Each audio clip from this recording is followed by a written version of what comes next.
Hello, and welcome to another edition of A Man on a Motorcycle. I am not an ordained minister. I don't claim to be a theologian. I just love God, and I spend a lot of time on my motorcycle, which gives me a lot of time to think about some of the passages that God gives us in His Word. What I'd like to talk about today is, are you mushy and tasteless? The reason why I asked that is because I came across this really great story the other day where, I guess at the turn of the century, codfish was a big thing. A lot of people were eating cod, and it's more of an East Coast type fish. And the West Coast caught on, of course, and they wanted this fish to be transported over to the West Coast to be eaten by, I would assume, by the upper echelon of society. So they decided that they would try to pack and ship the codfish by train, and they tried it and tried it and tried it, but every time they got the cod to the West Coast, it was mushy and tasteless. So then they thought, you know what? How about we make tanks? We'll make water tanks, and we'll ship the cod live all the way across the United States. Well, they tried that, and they had the same result. The cod, even though it was alive, when it arrived to the West Coast, it was mushy and tasteless when they started to eat it. Then someone finally came up with a solution. Someone decided, how about we take and put a few catfish in those tanks? Because a catfish is the natural enemy or the antagonist of the codfish, right? Well, come to find out, that's all it took. They had a little catfish in their tank, and the cod, by the time they made it to the West Coast, were just as fresh and just as good as the cod in the East Coast. And like I said, I came across that while I was reading some stuff, and there are a few people that put their names to it, so who actually wrote that little story, kudos, because it's awesome. And it brings me to my lesson. So I want to talk about David.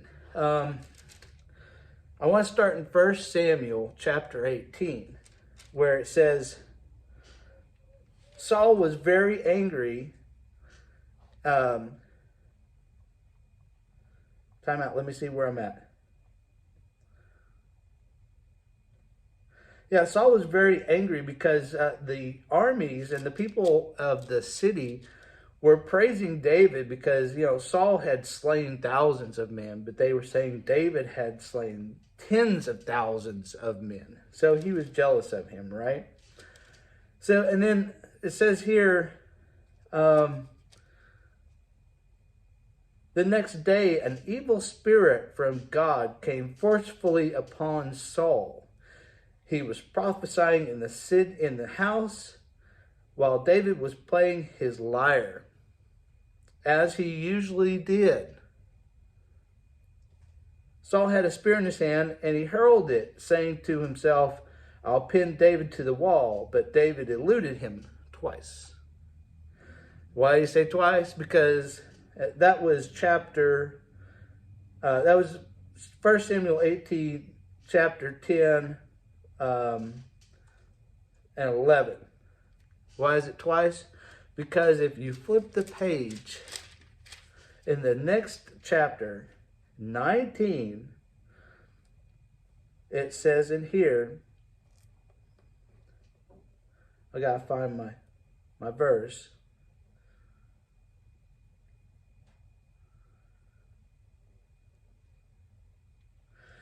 Verse 19, chapter 9. But an evil spirit from the Lord came upon Saul, and he was sitting in his house with his spear in hand, while David was playing his lyre. Saul tried to pin him to the wall with his spear, but David eluded him as Saul drove the spear into the wall. That night, David made good his escape. So, the reason why these kind of tie together in my mind, and maybe I can make it make sense to you, it seems like in these two passages, David has become a bit complacent in the king's castle. And I wonder if sometimes that's how we are.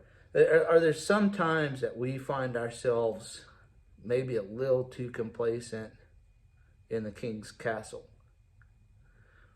Or maybe is it sometimes do we find ourselves a bit mushy and tasteless?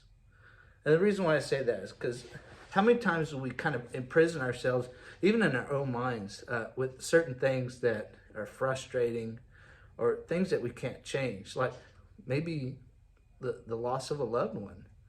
Maybe we're mourning and we just can't get past it, you know? I mean, and we become just mushy and tasteless, you know? What if it's like an addiction where we just cannot beat it, right? And we become mushy and tasteless, you know? But in this instant, after all this, David makes good on his escape. Now, here's the deal. And I used to get really upset when I read about David. We did a Bible study not too long ago about David, and he just frustrated me because here we are, you know, we're talking about David as a boy killing bears and lions with his bare hands, right? And he's running from Saul. And we're talking about David, the giant slayer, and he's running from Saul, you know? We're talking about David that kills tens of thousands of men, and he's running from Saul? It doesn't make any sense. And it just used to frustrate me. I just couldn't get past it, you know? But then I realized David wasn't running from Saul.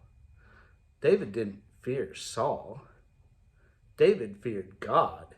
And it says later on that David knew he could not unanoint the anointed. That's the problem, see? And David had such a struggle killing David. Saul had a struggle killing David. David for the same reason. They were both anointed, and you can't. One anointed person can't cancel out the other, right?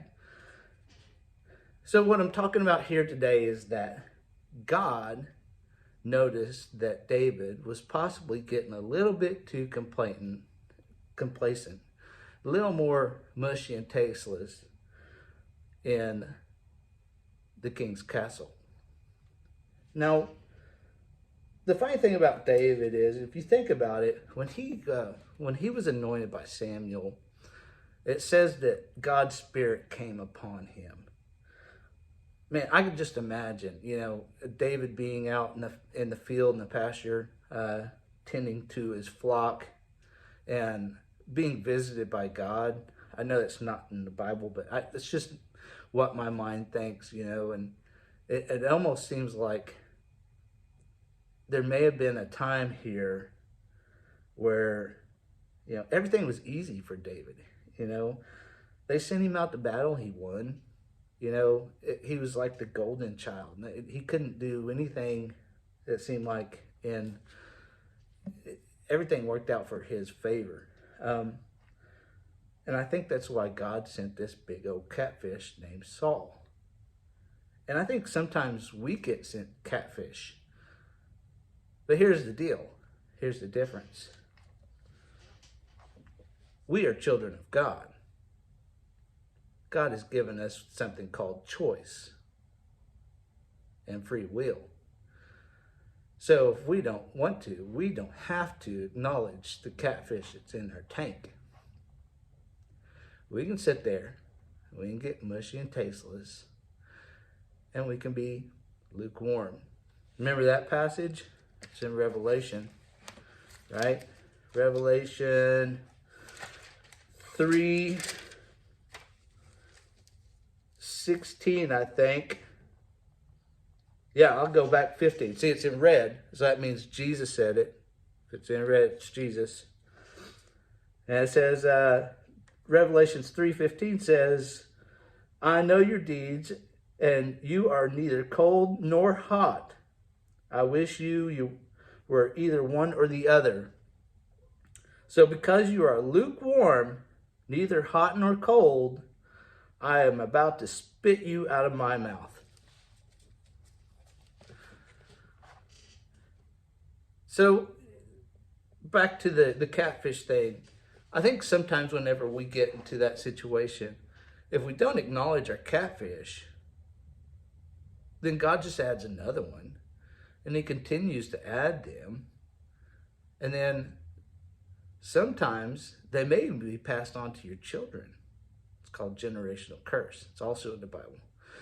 But God will also supply.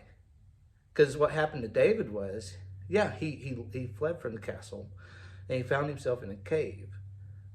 But then he had 400 men show up. And guess what? He was right back to his roots again. He was a shepherd. He was shepherding people that were lost.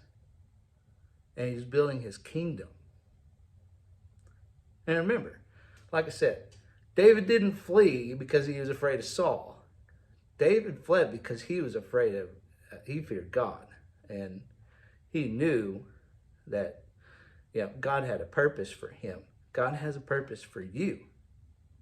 So you can choose to ignore the catfish in your tank, and you can be mushy and tasteless. Or you can choose to confront the catfish, stay fresh, keep yourself hot in the word, and actually wind up doing what God has called you to do. It's in you. It's there. God has already built you for this. Trust God and let it happen. That's all I have for now. God bless you.